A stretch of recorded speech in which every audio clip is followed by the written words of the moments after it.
Welcome back, everybody. It's time once again for another episode of SLMA Radio.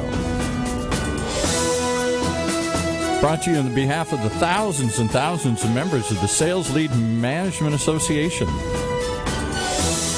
If it has to do with sales lead management or sales lead marketing, it probably starts here with the SLMA Radio Show.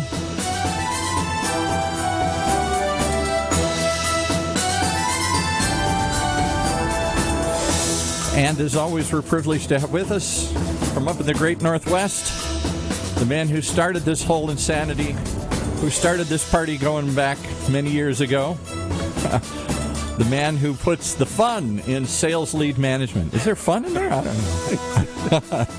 Jim Overmare. Hey, Jim. Hey, Paul. How are you today? I'm frustrated. We're in our new studio. Nothing's where it should be here. I'm reaching for the thing. The camera's shrunk. I don't know what's wrong here I today. can see you now. You were just a blur before, but hey, I know you're there after 12 years. That's right. 563 episodes, weekly shows, over 120,000 listeners. We're here again, you and I.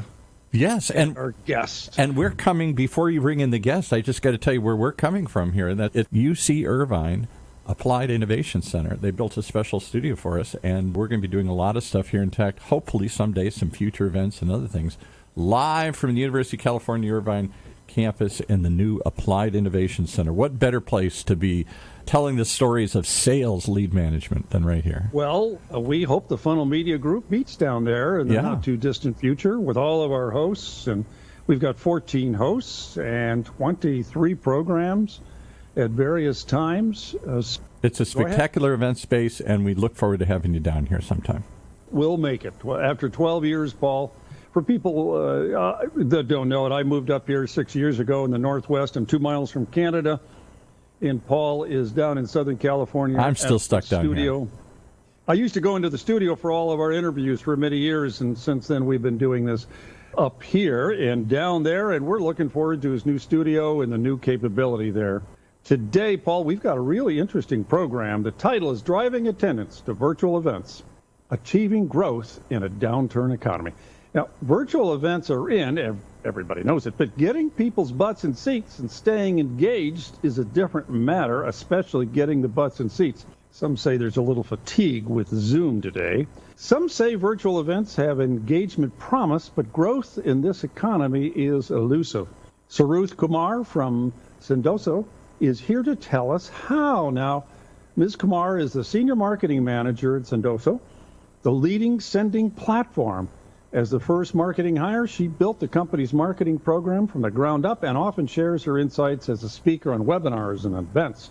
She's passionate about creating great in-person and virtual experiences, good content, best practices, and enabling her team to be successful. There's no better person to talk about this subject, driving attendance to virtual events, Sruthi Kumar. Sruthi, thank you very much for attending today. Thank you so much for having me, Jim. And I already just feel like we're buddies. You were calling me by my nickname, Sruthi, so it feels like we've known each other for a long time. It's pronounced Sruthi? Yeah, so Sruthi, like Ruthie with an S in front of it. Yeah. Well, I got close. You're a PR person. You were close. Isabel is terrific. You've got to give that woman a raise. She is. Oh, okay, we definitely will. She is terrific in arranging this meeting with us today on this very important subject.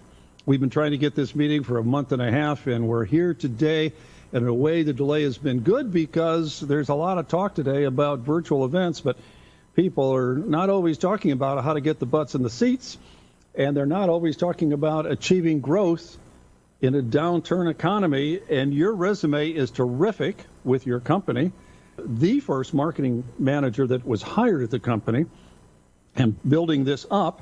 I can't wait to tackle this subject. Can you give us a rundown how you achieve growth through these virtual events? Not just getting people to attend, but actually getting people to engage and then get growth and sales out of it.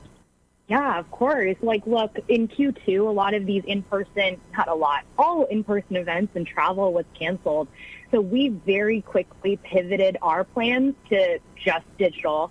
And today, we all know virtual events are a new reality, and they're really here to stay. One of our industry partners in a company you may be familiar with, Trust Radius, they actually just did a recent survey with 2,000 tech buyers and vendors, and of that group, about 1 in 5 were event marketers. And when asked how they felt about these digital events, 53% responded saying they're basically over webinars. So we've reached this point where this is our new reality, but digital fatigue is real. You can get the people to the events, but how do you keep them engaged is something that our customers are talking about, our prospects are talking about, and I am too. So definitely excited to dive into that today. Our own VP of Operations, Susan Finch, had a program recently, both on our Funnel Radio channel as well as the Azure Sales Sense program. And she talked about how to put on a very good event and what you should look like and the problems and what you shouldn't do. And there's a lot of these programs today talking about your presence online, et cetera. And it's acceptable to have the dog walk in the background or the wife to wave or the husband to wave and a little bit of noise in the background, the sirens, and it's all part of everything because it's what we're all doing. But not a lot of people are talking about getting the butts in the seats. Not unlike what you've been doing. You guys have been preparing for this. This is your day. You've been preparing for this for years because of your Send platform. Would you please cover that before we get started so people understand where your expertise comes from? Yeah, of course. So Sendoso is the leading sending platform, and we're a leader in account-based execution for those who are not familiar with us. Really, it's the most effective ways for revenue-driving teams to stand out with new ways to engage throughout the customer journey. A lot of our customers, by using sending and gifting in their now outreach strategies for the entire customer journey, they've seen 4 times increase in response rate, 20 plus hours saved per campaign, and 450% return on campaign investment. So like you said, we've been preparing for this day, and now we're here, and we're seeing our customers super happy, and I'm one of the biggest users of our platform at Sendoso as well.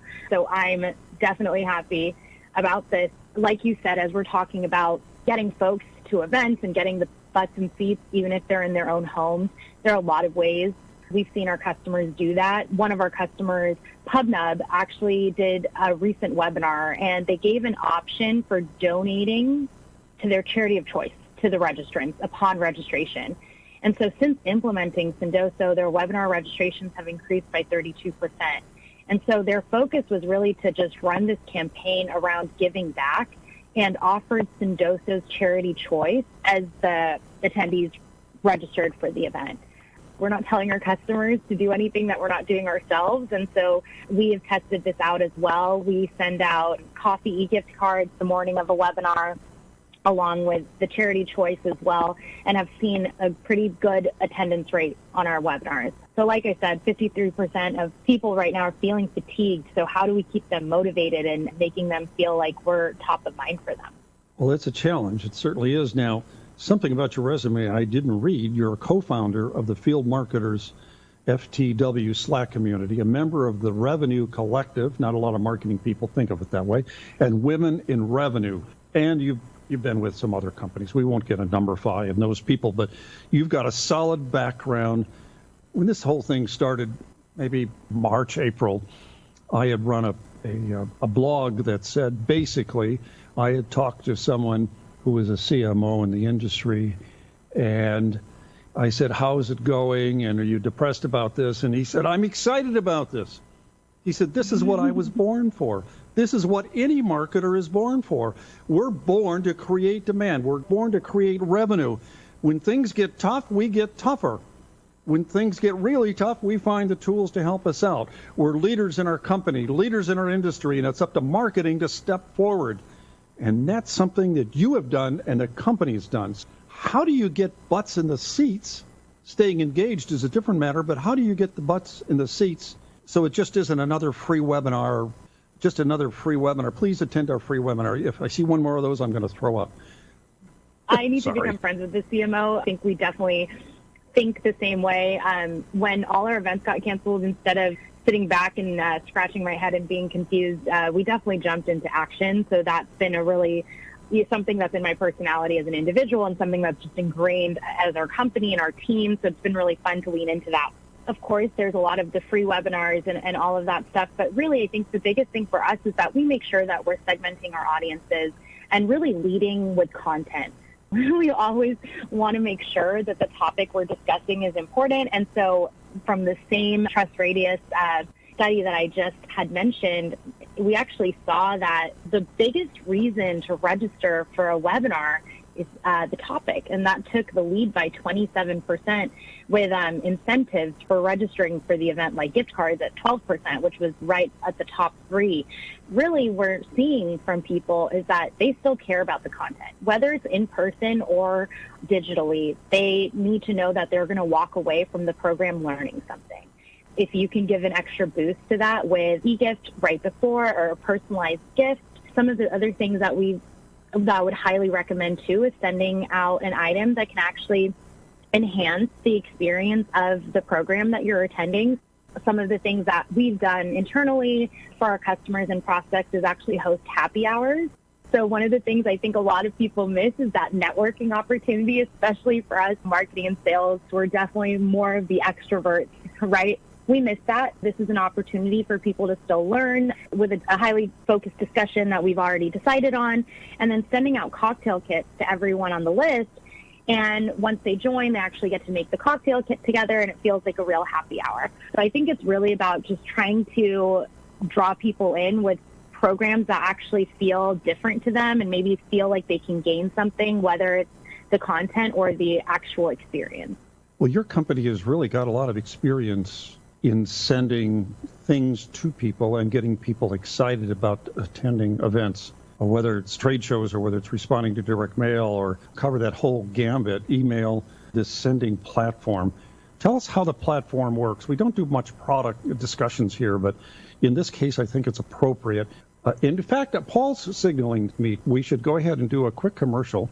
But when we come back, let's talk about the platform and how it works, so people understand that you're just not telling us what to do, but you're going to tell us how to do it. Paul, over to you. That's a good place for a break. We'll tease everybody with that. And while we're doing that, we'll remind them that there is a way that you can have a podcast, too. It's not as hard as you think. There are ways to pivot, just like we're talking about here today. When life hands you lemons, make some lemonades out of it. And one of the best recipes we know for making a good podcast is calling the folks at Funnel Media.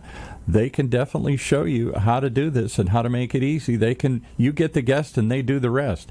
It's really that simple. And what really sets it apart is that they can do it from A to Z, from beginning to end.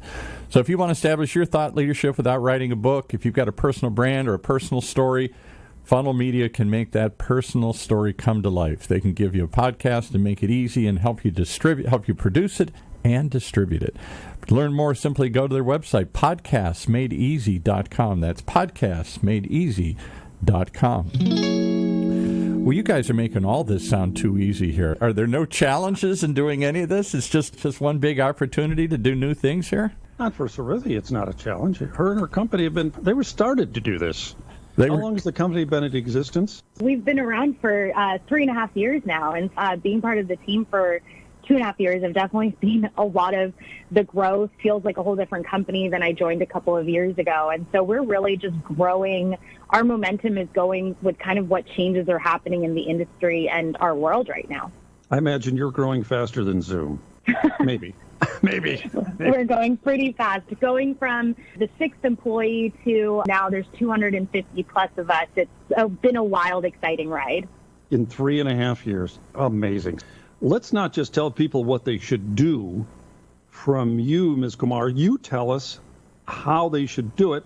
In order to do that, you've got to talk about this platform somewhat, because that's what drives this. The tool drives it, as well as, obviously, the marketing ideas, the right title, the right content. We all know that brings people in. I spend more time on writing titles for programs than I do almost on the content. But tell us about the platform and how that works so people can understand how to get those butts in the seats, and then eventually measure this return on investment by using these virtual events. A little bit of just a quick look into how Sendoso works is that we are international, so you can send anywhere in the world. We have global warehouses all over the world. So there's 4 different types of sends that you can do. The first is e-gift, which I've already spoken a little bit about. And then you can also do inventory sends. So that's where our global warehouses come into play. Our customers send their items to our warehouse. We inventory them, and then they can access them on our standalone app on Sendoso.com or in a number of different integrations like Salesforce, Marketo, HubSpot, Outreach, SalesLoft. So really, we're encouraging our users to send from wherever they're already working. The third type of send you can do is anything from Amazon. So all of these items actually get sent to our warehouse, gets repackaged with a handwritten note from our team of real-life handwriters. So it's really awesome. And so once it lands on that prospect's desk, it looks like our customer did all the hard work, even though it was us. And then the last one is Sendoso Direct. So as I'm talking about cocktail kits or any type of perishable items like sweets, treats, booze, plants, these are all done through some of our partner vendors like Baked by Melissa, The Cravery, In Good Taste Wine. So these are all folks that we work with to make sure that the item lands and it never really goes into our warehouse. So those are basically the types of sends you can do. So as you're kind of talking about doing things for events, you can send out swag boxes with all of these items from your warehouse to your attendees from all your sponsors to get your attendees excited about joining the event and learning from you. So kind of recreating what their experience would be in the expo hall, where they can kind of jump around booth to booth and grab some swag from you. And then, of course, you can send a cocktail kit and recreating that feeling of a happy hour from an in-person event with a smaller group of prospects. And so really you can use all 4 types of sends to kind of enhance the experience for your attendees. So these sends are sometimes done beforehand in order to get people to attend, and during and afterwards. Do I have that right? Yeah, absolutely. Use it through the entire event journey, event funnel, because this will help build ROI. So like I said, we don't really ever recommend anything to our customers that we're not doing ourselves. We have our next virtual event coming up is September 17th. It's called Out of the Box, a half-day event. We have a number of sponsors. It's going to be very exciting.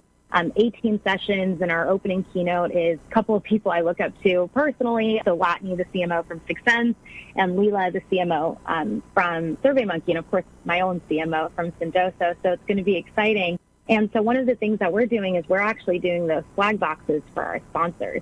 We're sending out 200 of these really personalized, cool swag boxes of what we call conference in a box. Basically, the attendee, who will then hopefully turn into an attendee from a registrant, will get this box of tchotchkes and cool things and giveaways.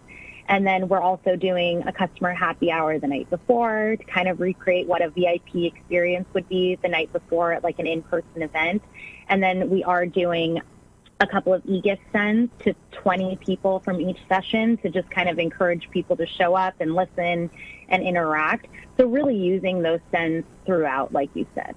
So this is a lot about guilt. If you send nice things and you've got a great title and there's great content, you guilt people into attending. Is that right? Well, really, not more encouraging, right? Let's market the word guilt and use it in a better way. But really, we're competing against so much more now. So when you used to get a person, a prospect, a person you care about to an event, you kind of have them in really immersed in the message you're giving them and the experience you're delivering to them, right? There are no kids to distract you. There's no real life to distract you. Now, with everyone working from home, while kind of the perk is that they get to work in their comfortable clothes on their comfortable couch, we're also competing with kids, dogs, maybe construction. Even when I dialed in earlier, there's a leaf blower going outside my door. You are competing with more of the real world. How do we really, really create these engaging moments, knowing these things, and then still being able to provide the content and make them actually come back to us and request a demo and ask more about our company? So I wouldn't say guilt, but more of a little nudge in the right direction. I can understand that. Now, your platform works with people like Salesforce, HubSpot, Marketo, et cetera, correct? Yeah. Okay. I'm on your site, and it's interesting because little notes keep coming up. I love them. Boxes, branded sweets, send something from Amazon, gifts from Amazon. These ideas keep coming in. as I roll through the site. I really believe in what you're doing, and I believe in how you're getting people into these events, as well as making it fun for them to be there and bringing a smile on their face rather than just look at 3 people on a webinar, 2 who don't really care whether they're there and they're looking off someplace else while the pitch goes on, the typical webinar, which is a pitch very often instead of education. So I'm glad that you're driving this, because if people use your platform, their programs are going to be more exciting too. Now, do agencies also use your platform for their clients? Yeah, so we actually have agencies that can use Sending for like their SDR teams or for marketing. There's a lot of different use cases. We have a lot of different customers. Yeah, agencies too. Well, it's great to hear how it works and why it works. How would someone reach you? So you can reach us on Sendoso.com. And if you want to reach me specifically, feel free to follow me on Twitter, Sruthi K. Kumar, or add me on LinkedIn, Sruthi Kumar. And, of course, you can add LinkedIn, Sendoso on LinkedIn, and, of course, follow Sendoso on Twitter at Sendoso HQ. And you can also follow us on Instagram, Sendoso HQ. Well, you've been very helpful today. Thank you very much for coming in. I think you're one of the most experienced people I've talked to so far in getting butts in seats. And Paul is signaling me to me here to read something. Just want her to spell her name. That's all we're looking for here. So when they look her up, my name is you can find me at S as in Sam, R as in Rain, U as in Umbrella, T as in Tom, H as in Hanks, and I as in India. And Kumar, like Harold and Kumar, go to White Castle. So Sruthi Kumar. Great. Your photo is great on LinkedIn, by the way. You've got a big smile, and we're happy to have you on the program today. Give my best to Isabel as well as your CMO, and we appreciate you coming on. I'd like to have you back again, and we see how this progresses, maybe after your big event in the middle of September. Yeah, I would love to. Thank you so much for having me, Jim. Thank you very much. Sruthi Kumar, the marketing director over at Sendoso, the marketing platform for delivering butts in seats that make sales for your company. Paul, over to you.